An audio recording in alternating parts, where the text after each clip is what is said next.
श्री रत्नावती जी पूरी जैसी एक राजरानी होती है, कहीं भी कोई भक्ति का आचरण नहीं पूर्व में, क्योंकि जो पूर्वा अभ्यास सतमार्ग का है, जिस वासना से रुकता है पहले उस वासना की बाढ़ आ जाती है, फिर विशेष परिस्थिति जहां आती है वहां उसको संयोग करा दिया जाता है उस भजन का जो पूर्व में हुआ। ये राजघराने में राज बहु राजरानी के रूप में वैसे ही समस्त विषयों का सेवन कर रहे हैं जैसे एक संसारिक रानी करती है, कहीं भी कोई भागवती पहला वर्णन नहीं। मान सिंह राजा ताको छोटो भाई माधो सिंह, ताकि जानो तिया जाकी बात ले बखानिए, ढिग जो खवासिनी सो श्वासनी भरत नाम, रटती जटित प्रेम रानी उर आनिए, नवल किशोर कभू नंद के किशोर कभू, वृंदावन चंद्र कही आंखें भरी पानिए, सुनत विकल भई सुनिबे की चाह भई, रीतिये नई कछु प्रीति पहचानिए। आमेर के राजा मान सिंह जी, उनके छोटे भाई माधो सिंह जी, उनकी रानी थी रत्नावती जी। इनके समीप एक दासी सेवा करती थी जो निजंग सेवी थी। देखो भगवान का संयोग कैसा होता है। राजघरानों में पैदा हुई, राजघरानों में आई। ये लोग सब धर्म से चलने वाले हैं, भक्त नहीं कह सकते। राजधर्म कुल धर्म ऐसे मर्यादा से राजरानी होकर के आई, सारा सुख वैभव सब, कहीं भी अवसर भगवान की भक्ति का नहीं था। इतना राज वैभव है, पर देखो पूर्व का कृपा प्रसाद भजन का। इनकी जो निज दासी है, कई प्रकार की दास दासियां होती, तुम्हारा यहां तक केवल सेवा में प्रवेश, तुम्हारा यहां वो निज जो उनके जैसे शयन कर रही तो चरण चाप रही, ऐसी निज सेविका। वो वृंदावन से अपने चित्त को जोड़े हुए थी बचपन से। जब ये ब्याह करके आई रानी तो इनकी दास्ता में वो लगी, और वो पूरे वृंदावन के रंग में रंगी हुई थी। बाहर से दासी भाव, सेवा में संसारिक, अंदर से पूरे लाल बिहारी के अनुराग में डूबी हुई।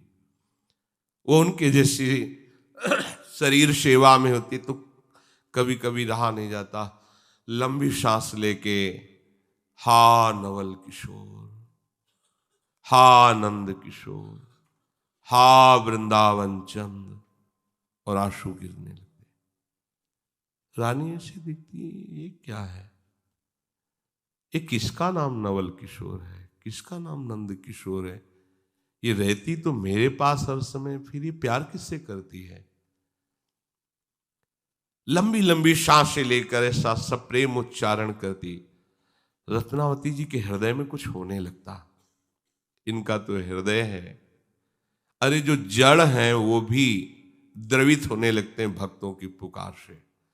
जब भरत जी का प्रसंग आता है चित्रकूट में, जब वो सिया राम ऐसे कहते तो पूरी प्रकृति द्रवित हो जाती।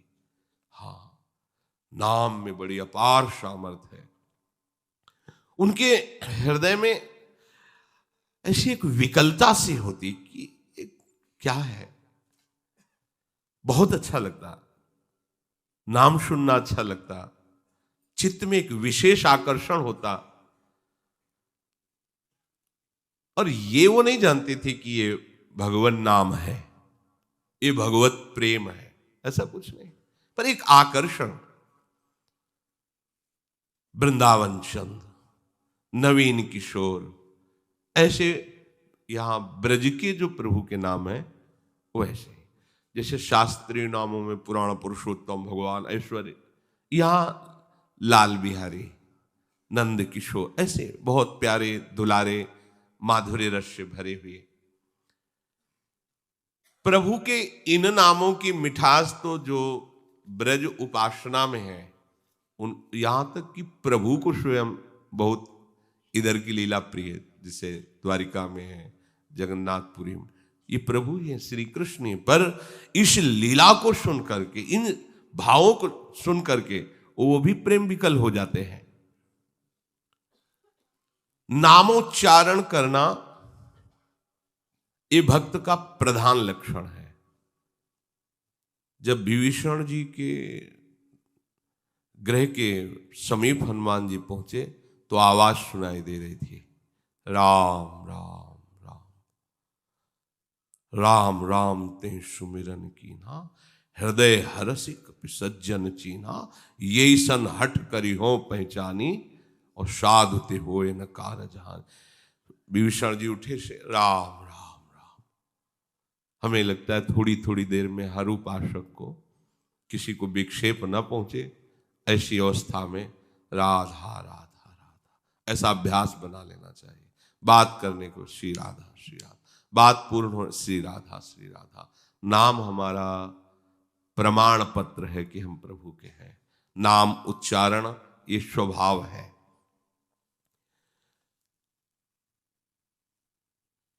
प्रभु के नाम में इतनी सामर्थ्य है कि ज्यादा दिन नहीं जपना पड़ेगा, रूप आ जाएगा। अगर आप ठीक से जपें तो नाम का ऐसा प्रभाव है कि जो नाम जप कर रहे हैं वो रूप प्रकाशित कर देगा। और रूप ऐसा है कि फिर चैन से नहीं रहने देगा। जो मैं ऐसा जानती, प्रीत किए दुख होए, नगर ढिंडोरा पीटती, अजी प्रीति न करियो कोई। जहां रूप प्रकाशित होता है तो बोले, जब ही ते कुंवर कान रावरी कला निधान, कान परी वाके कछु सुजस कहानी सी, तब ही ते देखो देव देवता सी, हंसत सी, रीझत सी, खीजत सी, रुसत रुशानी सी, क्षोभी सी, छली सी, छीन लीनी सी, छकी सी और झकी सी और ठगी सी, लगी थकी तहरानी सी, बंधी सी बेंधी सी, विष बूढ़त विमोहित सी, बैठी वो बकत बिलोकत बिकानी सी। उसकी दशा बदल जाती है। लाल तिहारे रूप की कहो रीत यह कौन, जासों लागत पलक दृग, लागत पलक पलौना। अगर एक बार दृष्टि इस रूप में चली गई, पलक लगना बंद हो जाती है। निमेष के लिए भी वो रूप विस्मरण नहीं होता। द्रग उर्झत टूटत कुटुम, जुरत चतुर चित प्रीति, परत गांठ दुर्जन ही दई नई यह रीति। ऐसे रूप की प्रेम ग्रंथि पड़ जाती है, जैसे भट्ट प्रेम रस बंधन क्यों छूटे, दृढ़ फंद से रसिक शिरोमणि उसके हृदय में बंध जाते हैं। वो आनंद की उमगन, वो मिलन की चाह, वो मिले हुए होने पर पुनः मिलन की चाह, देखते हुए होने पर भी देखने की चाह। प्रभु के गुण ज्यों ज्यों सुने जाते हैं त्यों त्यों अंतःकरण निर्मल होता है, प्रभु से आसक्ति होने लगती। इसलिए सबसे बड़ा साधन सत्संग है, भगवत चर्चा है। भगवान ने स्वयं कहा है कि व्रतांसी यज्ञ छंदांसी तीर्था नियमा यमा, इन सबसे मैं वैसा वश में नहीं होता। यथा वरुंधेत सत्संगा सर्वसंगोपहो हिमाम, जैसा मैं सत्संग से होता हूं।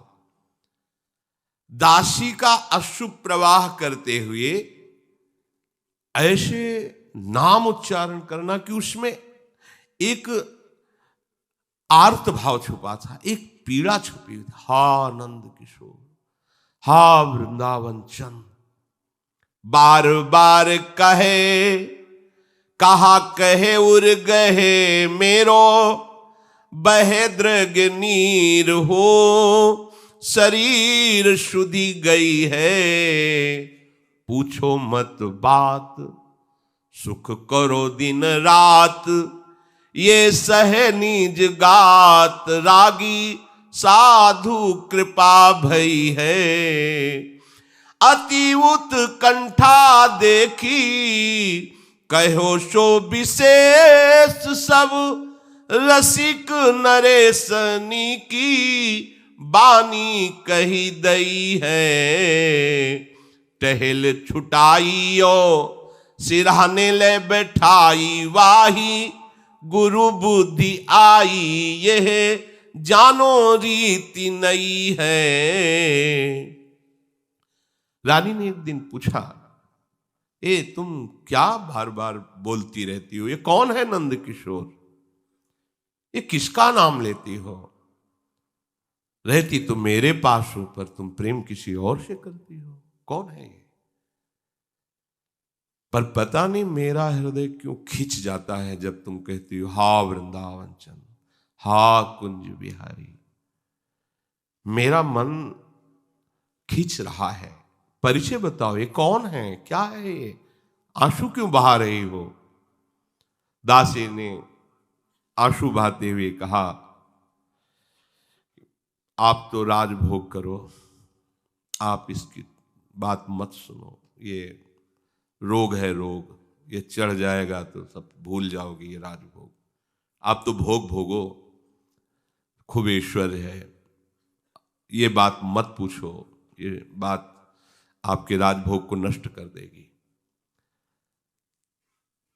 अब तो जैसे कोई घूंघट में मुंह छुपाए तो देखने का मन होता ही है, ऐसे जैसे ऐसे कोई चले तो लगेगा, और खुला चले तो कौन देखे। घूंघट में अब कोई बात छिपाए, अरे पूछो मत, नहीं नहीं मत पूछ, तो आपको ऐसी जिज्ञासा होगी, अब तो पूछ के ही रहेंगे, अब तो वो मतलब जिज्ञासा होती है।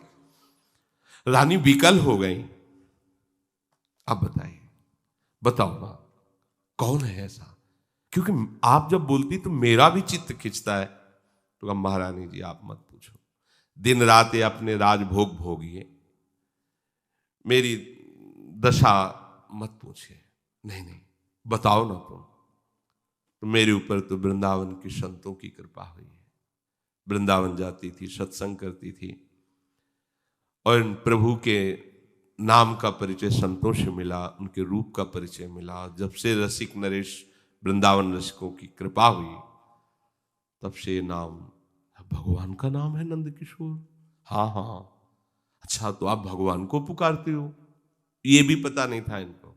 देखो अब ये पूर्व का जो कुछ साधन बना होगा, तो उनको दासी का संयोग, जैसे कल उनको बड़े भाई का संयोग मिला, विषय तो देते हैं, साथ में अंगरक्षक भी दे देते हैं जो तुम्हें बचा लेगा। विषय तो दिया, पर दासी ऐसी दे दी जो महाभागवत प्रभु के रंग में डूबी हुई।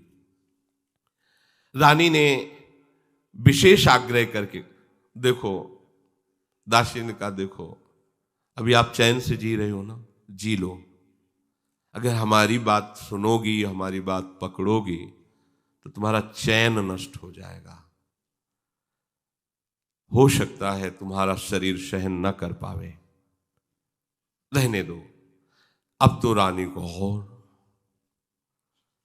उत्कंठा बढ़ी, कृपा करो, ये शब्द निकला। ये शब्द ही अधिकार देता है आंतरिक रहस्य बताने का। जब तक स्वामी बनकर आदेश देते रहो, तब तक इसका अधिकार नहीं। जैसे अर्जुन जी नीचे उतरकर साष्टांग दंडवत करके कहा, शिष्यस्ते हम साधिमाम, पर अब उपदेश का रंग चढ़ेगा। जब उन्होंने कहा कृपा, हाथ जोड़ा और कहा कृपा करो, जब ये परिचय मिला कि हाँ वृंदावन ये तो प्रभु को पुकारती हैं, तब हाथ जोड़ के कहा आप कृपा करो, मुझे बताओ। रानी की ऐसी दैन्यता देखकर आरत अधिकारी जब पावे, गूढ़ तत्व न साधु दुरावे। तो सुनो, वृंदावन के संतों की कृपा से ललित त्रिभंगी और रूप माधुरी ऐसे वर्णन कर रही, आंसू चल रहे, रोमांच हो रहे दास। रानी तो एकदम न्यौछावर होती चली जा रही। प्रेमी महापुरुषों के मुख से जो बात सुनिए वो रंग लाती, क्योंकि वो उसका स्वाद लिए हुए हैं। रानी ने कहा, आज से तुम कोई भी सेवा टहल नहीं करोगी, जहां पैरों के पास बैठकर दासी चरण दबाती तो वहां शिराने बैठा ला और कहा आज के बाद आसन तुम्हारा ये है, और अपना पैरों की तरफ हो गए, शिराने बैठाल करके गुरु पदवी पर दासी को मन से अपना गुरु मान लिया। अब तो खुल करके चर्चा होने लगी, क्योंकि वास्तविक प्रभु के नाम का क्या महत्व है तभी आप जान सकते हैं जब नाम जापक को महत्व दें। ओ तुलसी जाके मुख से धोके निक्षत राम, ताके पक्की पक्तली मोरे तन की चाम, जो हरिवंश को नाम सुनावे तन मन प्राण तास। रानी है, दासी है, सिराने बैठा दिया और गुरु भाव कर लिया। आज से कोई टहल नहीं, आप आज्ञा कीजिए, मैं सेवा। ये आ गया, ये महत्व भगवत नाम का, भगवत प्रेम का। तो दासी अपने हृदय की बात प्रेम में आकर के दासी श्री लालजू ब्रजचंद की रसमयी बातें बताने लगती। लालजू की बातें सुनना इनके लिए हृदय का परिवर्तन था। आज तक कभी किसी का भी हृदय परिवर्तन हुआ है विशेष तो उसमें रागी साधु कृपा भई है। जो प्रभु के अनुरागी हैं उन संतों की कृपा से। गोस्वामी जी स्पष्ट कहते हैं, मति कीरति गति भूति भलाई, जब जेहि जतन जहां जे पाई, सो जानो सतसंग प्रभाव, लोकहु वेदना आनो पाओ। मुख्य तस्तु महत कृपैव, ये मुख्यता भगवत कृपा से महापुरुषों का संग मिल जाने पर होती है। भगवत कृपा लेशाद्वा, रानी के ऊपर कृपा हो गई। यही है, भजन कभी नष्ट नहीं होता। देखो पूरा जीवन व्यतीत हो जाता, जान भी नहीं पाती कि प्रभु है कोई और उनका नाम भी है। ऐसी कृपा हुई कि निशी दिन सुन्यो करे, देखिबे को अर बरे, देखे कैसे जात जल जात दृग भरे हैं, कछुक उपाय कीजे मोहन दिखाए दीजे, तब ही तो जीजे वे तो आनी उर अरे हैं, दर्शन दूर राज छोड़े लोटे धूरी पे, आहा न पावे छवि पूर एक प्रेम बस करे हैं, तो करो हरि सेवा भरी भाव धरी मेवा, पकवान रस खान दे बखान मन धरे हैं। श्री रत्नावती जी अब तो हर समय दासी के पास ही, कहने को दासी, वो गुरु पद में विराजमान, उसके मुख से सुंदर भगवत चर्चा, संत चर्चा, नाम महिमा, ऐसे प्रभु की गुण, प्रभु के रूप सुनती रही। अब सुनने का परिणाम ये हुआ कि अभिलाषा जागृत हो गई। कैसे देखूं, कैसे देखूं अपने प्रभु को, प्रभु का दर्शन कैसे हो।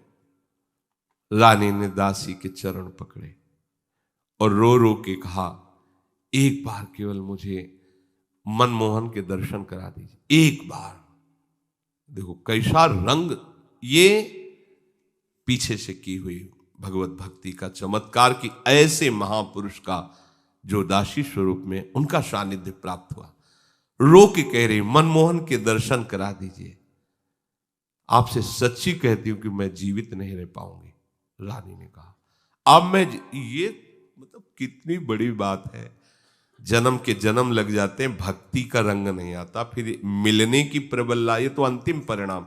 इसीलिए तात स्वर्ग अपवर्ग सुख, धरी तुलाए कंग तूलन ताही, सकल मिली जो सुख लव सत्संग। देखो ना, एक क्षण के संग ने कैसा परिवर्तन कर दिया राज, नाना प्रकार के भोगों में रत उस रानी का।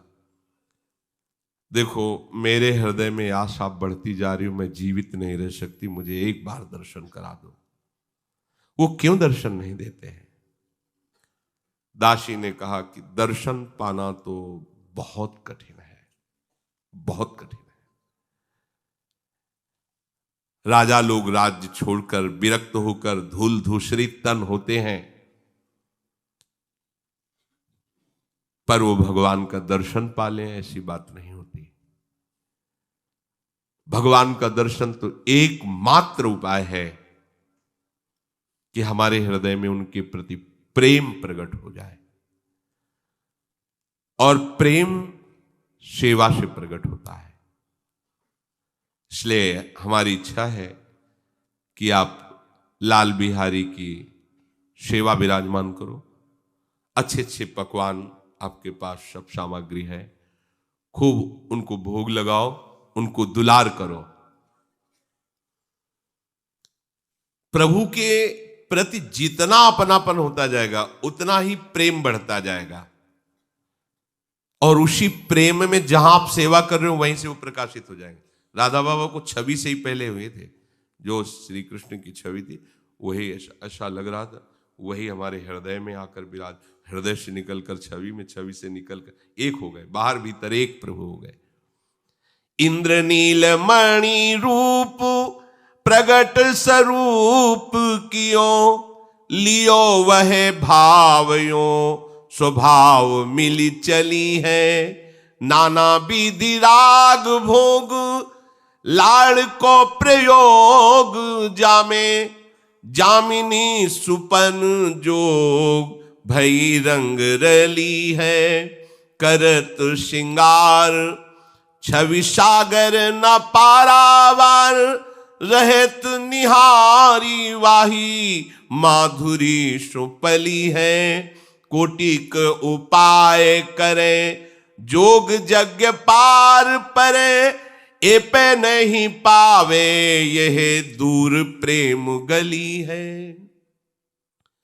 जैसा गुरु स्वरूपा दासी ने आदेश किया, वैसे ही रत्नावती जी ने इंद्र नीलमणि की एक प्रभु श्याम सुंदर की मूर्ति बनवाई। अर्चा विग्रह के रूप में प्रभु को सेवा में विराजमान किया। दासी ने जैसी जैसी सेवा की भावना बताई वो अपने हृदय में धारण कर वैसे ही इस मार्ग में लाड़ की प्रधानता होती। लाड़ माने दुलार। प्रेम मार्ग में वैदिक सिद्धांत नहीं, भाव सिद्धांत, दुलार। जैसे हमें जब जो आवश्यकता होती है वैसे ही हम प्यारी जो सर्दी है अंगीठी, सर्दी है गर्म कपड़े, सर्दी है गुनगुना जल, जिससे उनको सुख में, बिल्कुल वैसे ही आत्मवत दासी के साथ मिलकर के प्रभु की सेवा प्रारंभ कर दी। अब रानी थी, संपत्ति की तो कमी नहीं, सुंदर सुंदर आभूषण श्रृंगारित करना, प्रभु को भोग लगाना, प्रभु को शयन कराना, और जब शयन करती तो देखती कि स्वप्न में भी वही सेवा कर रहे हैं। ये ऐसे प्रेम होता है। जागृत में तन्मयता हुई तो स्वप्न में भी देख रहे हैं, ऐसा ही होता है। बिना प्रगट सेवा के बहुत दूरी है प्रेम गली, एपे नहीं पावे ये दूर प्रेम गली है। इसीलिए देखो सब सेवा परायण रहते, धाम है प्यारे जू की सेवा। अब तो और गहरा प्रेम रंग चढ़ा, स्वप्न में भी वही सेवा। इंद्रनीलमणि ठाकुर जी सुंदर सुंदर कोमल वस्त्र, आभूषण, चंदनाद, इनसे श्रृंगार करना, घंटों श्रृंगार में डूबे रहना, फिर श्रृंगार करके टकटकी लगा करके एकदम उसी श्रृंगारित प्रभु के रूप का दर्शन करना। अब तो प्राण व्याकुल हो गए रूप माधुरी के लिए। कोई करोड़ों यज्ञ करे, योग करे, साधना करे, संसार से मुक्त भी हो जाए, पर प्रभु का प्रेम नहीं प्राप्त कर सकता। ये साधनों से नहीं, ये प्रेम पथ अत्यंत दुर्लभ है। प्रभु की सेवा, प्रभु का चिंतन अब हृदय में। देखी चहेती तऊ कहेती उपाय कहा, अहो चाह बात कहो कौन को सुनाइए, कही जू बनाओ ढिग महल के ठौर, एक चौकी ले बैठाओ चहूं और समझाइए, आवे हरि प्यारे तिन्हें ल्यावे वे लिवाए, इहां रहते धुआए पाए रुचि उपजाइए, नाना विधि पाक श्यामा आगे आन धरे, आप डारी चीक देखो श्याम द्रगनी लखाइए। रत्नावती जी को जो लालसा जगी हुई थी नाम और गुण सुनने से, उसमें और आग लग गई सेवा से। अब तो क्या करूं, अब भी दर्शन नहीं हो रहे प्रकट। दासी से पूछा, आपने जो जो कहा हो किया, अब क्या करूं, अब तो जिया नहीं जा रहा, हमें प्रगट दर्शन चाहिए, क्या उपाय हो सकता है। ये देखो महापुरुषों के संग का प्रभाव कि ठीक पद्धति प्राप्त होती है। मैं आपको अब अंतिम उपाय बताती हूं, इसमें निश्चित भगवत साक्षात्कार होता है। आप महल के निकट एक संत निवास बनाइए, नगर से बाहर सभी मार्गों पर विश्वसनीय पहरेदार बैठा लिए और उनको समझा दीजिए कि किसी भी वैष्णव साधु को देखें तो प्रणाम करके हाथ जोड़कर विनय पूर्वक श्रद्धा पूर्वक यहां महल में लावें। पास में जो संत निवास है उनको यहां लाया जाए, उनके चरण पखारे जाए, विनय करके उनको सुंदर सुंदर भोजन पवाया जाए, और आप एक चिक डाल करके, क्योंकि रानी बाहर प्रगट में नहीं, आप उन संतों का दर्शन कीजिए, फिर आप देखिए आपको श्याम सुंदर उन्हीं संतों के बीच में दिखाई देंगे। क्योंकि अगर कहीं ढूंढना है प्रभु को तो संतों के बीच में मिलते हैं। कभी भी कहीं भी किसी को भी मिले ना तो संतों से ही मिले हैं। चली मन ढूंढन जाइए सतगुरु के छौना। ये लालजू क्या है? गुरु के लाडले हैं, संतों के लाडले हैं। सिर के साटे पाइए ये राम खिलौना। देहाभिमान छोड़कर सदगुरु के हाथ बिक जाओ तो ये उनके छौना है, आपके खिलौना बन जाएंगे। प्रेम जंजीर जराए के गही राखो भाई, इन संतन के मोहते मिली है रघुराई। जो आसक्ति संसार में बंधन का कारण है, भगवान कपिल देव जी कहते हैं, वही आसक्ति यदि संतों से कर ली जाए तो मोक्ष का खुला हुआ द्वार है। जो मोह संसार के बंधन का हेतु है, श्री मलुकदास जी कह रहे हैं, प्रेम जंजीर जराए के गही राखो भाई, इन संतन के मोहते मिली है रघुराई। कृष्ण कृष्ण नित पढ़त है, सुचिते चित लागे, पाए टिके नहीं पाप के सबही दुख भागे। कह मलूक सब छाड़ के गहिले ये हाला, जोई जोई मूरत संत की सोई देख गोपाला। संत के रूप में भगवंत ही विराजमान है, आपको ऐसा अंतिम में अनुभव हो जाएगा। ऐसा ही किया। सबसे बढ़िया बात रत्नावती जी की है कि जिस दिन से स्वीकार किया गुरु पद में दास, एक भी बात नहीं काटी, जैसा वो आदेश करती गई। अब महल के बगल में आदेश हुआ संत निवास की रचना। बाहर पार्षद लगा दिए गए सेवक, जहां कोई दूर दूर संत वैष्णव आदर के साथ उनको वहां पास में जो संत भवन था, संत निवास था, लाए, उनका चरणामृत उतारना, भोग पवाना। आवे हरि प्यारे साधु सेवा करी टारे दिन, किहूं पाव धारे जिन्हें ब्रज भूमि प्यारिये।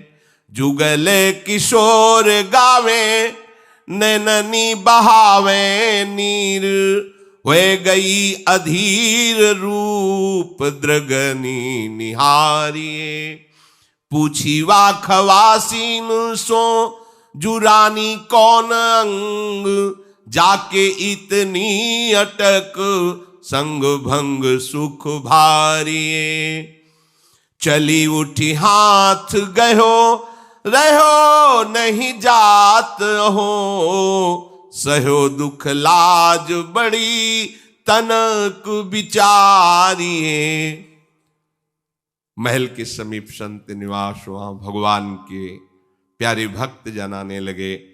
खूब नाम कीर्तन भगवत चर्चा हो रही, सुंदर उनकी सेवा भोग पकवान आदि से। अब जब ये बात संतों में फैल जाती कि वहां बहुत साधु सेवा होती, बड़ा भगवत वातावरण, नाम कीर्तन भगवत चर्चा, तो जो ब्रजभूमि के कुछ संत मंडली भ्रमण करती थी, जो सदैव ब्रजेंद्र नंदन के प्रेम में रंगे रहते थे, युगल किशोर के नित्य लीला विहार के पदों का ही गायन करते थे, बड़े भाव में रहते, वो पहुंच गया। अब वो संत निवास में प्रिया प्रीतम के पद गा रहे थे, नेत्रों से अश्रुधारा बह रही थी। प्रेम मगन उन रसिक संत के स्वरूप को रानी ने चिक के अंदर से देखा, व्याकुल हो गई। क्या ये बंधन है कि मैं ऐसे संत के समीप नहीं बैठ सकती? रानी ने दासी से कहा, मैं नहीं रुक सकती, इन संत के समीप जाऊंगी, इस संत मंडली के चरणों में प्रणाम करूंगी और इनके पास बैठ करके ये भगवत चर्चा सुनूंगी। दासी ने कहा, आप ऐसा बिल्कुल मत सोचिए, आप रानी हैं, महल से बिल्कुल नहीं बाहर जा सकती आप। रानी ने कहा, अच्छा बताओ कौन सा अंग रानी, मैं अभी काट के फेंक देती हूं, मुझे जाना है। कौन सा अंग ऐसा है जो रानी है, मैं अभी उसे हटा देती हूं। कहां रानी पने की मुहर लगी है, क्यों मुझे रोका जा रहा है? अब मैं ऐसे दूर से संत संग नहीं, समीप जाऊंगी। कहते कहते रानी उठी, चल पड़ी। दासी ने हाथ पकड़कर रोक लिया। रानी बोली, देखो अब मुझसे रहा नहीं जाता, आप विचार करके बताइए कि ये कुल की लज्जा लेकर बैठूं या इन संत महापुरुषों के नेत्रों से झरते हुए प्रेमामृत, मुख से झरते हुए वचनामृत और उनके समीप बैठने का जो सुख है वो लूं। अब मुझसे नहीं रहा, ये दुख नहीं सहा जाएगा, मैं उनके सानिध्य को नहीं छोड़ सकती। देखो मैं विचारी हरि रूप रस सार, ताको कीजिए आहार, लाज कानी नी के टारिये। रोकत उतरी आई, जहां साधु सुख दाई, आनी लपटाई पाए बिन तिल धारिये। संतनि जिमाए वे की निज कर अभिलाष, लाख लाख भांतिन सो कैसे के उचारिये।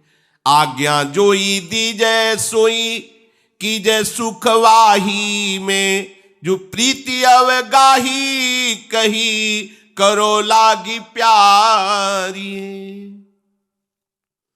रत्नावती जी ने अपनी दासी गुरु से कहा, मैंने सब सोच विचार कर देख लिया, अब यदि सुखसार प्रभु को प्राप्त करना है तो मुझे इस रानीपने का, लोक लज्जा का, कुल की मर्यादा का पूर्णता त्याग करना होगा। मैं रानी बनकर के अब नहीं रह सकती। कहा था शुरू में दासी ने, मत पूछो, तुम्हारा ये सब जो राजभोग है सब नष्ट हो जाएगा। अब मेरा स्वादन है श्री कृष्ण की लीला, श्री कृष्ण का रूप। आज से मैं कोई भी लोक लज्जा, कुल मर्यादा और रानीपने को बिल्कुल नहीं रखूंगी, आपकी भी बात नहीं मानूंगी। दासी हाथ पकड़ के रोकती रही, जो गुरु स्वरूपा बिल्कुल नहीं रुकी, उतर गई। पहली बार राजमहल से ऐसे, वो तो कदम पे पालकी, हजारों सैनिक ऐसे चलते थे, अकेले जा रही, जहां संत समाज विराजमान, पद गायन हो रहा है, पीछे पीछे दासी भयभीत होके ये क्या हो रहा, मतलब गई और चरणों में लिपट गई संतों के,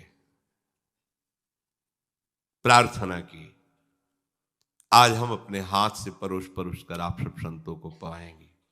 संतों ने देखा आंसू चल रहे, रोमांच हो रहा है, ये तो महाभागवत है। तो उन्होंने कहा कि ठीक है, आप अपने हाथ से पवा, नहीं तो प्राय रजोगुणी लोगों के हाथ से पाने से भजन में बिघ नहीं पड़ता। पर देखा कि रानी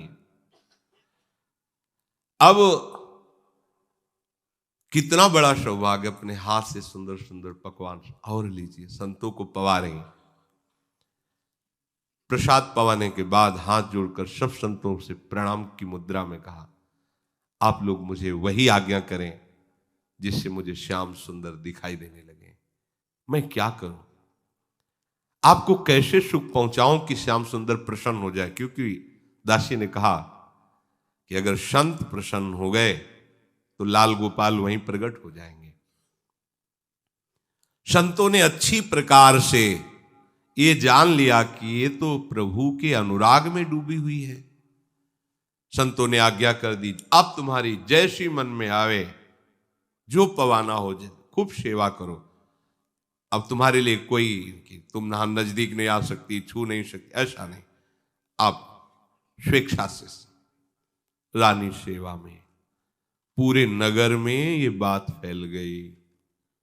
ये तो बड़ा आश्चर्य, राजघराने की राजरानी बाबाजियों के बीच में ऐसे ही, पर्दा नहीं, पालकी नहीं, सैनिक नहीं, ऐसे ही जैसे बेटी अपने पिता के पास कैसे जाती, पर्दा करके जाती है, ऐसे।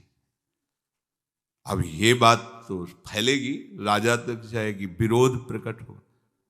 आगे समय पूरा हो गया, कल इसकी चर्चा जो प्रभु की प्रेरणा होगी तो। पर यहां एक बात ये देखनी कि थोड़ा भी भजन कभी व्यर्थ नहीं जाता। बचपन से अभी तक एक बार भी भगवान का नाम नहीं लिया होगा, क्योंकि परिचय ही नहीं था। पर पूर्व का कोई सुकृत और भजन ऐसा था जो ऐसे महाभागवत को दासी के रूप में स्वीकार किया था। उस भजन ने क्या प्रभाव दिया कि दासी कौन बनी आके, जो वास्तविक सेव्य है, सेव्य है, वो सेवक थोड़ी। ऐसे भक्त अनुराग में, प्रेम में डूबी हुई जो भक्ता है, वो तो सेव्य है, वो तो स्वामी के समान बंदनी और पूजनी, उसका संग मिला। भजन कभी व्यर्थ नहीं। शेष चर्चा आगे। श्री राधा वल्लभ।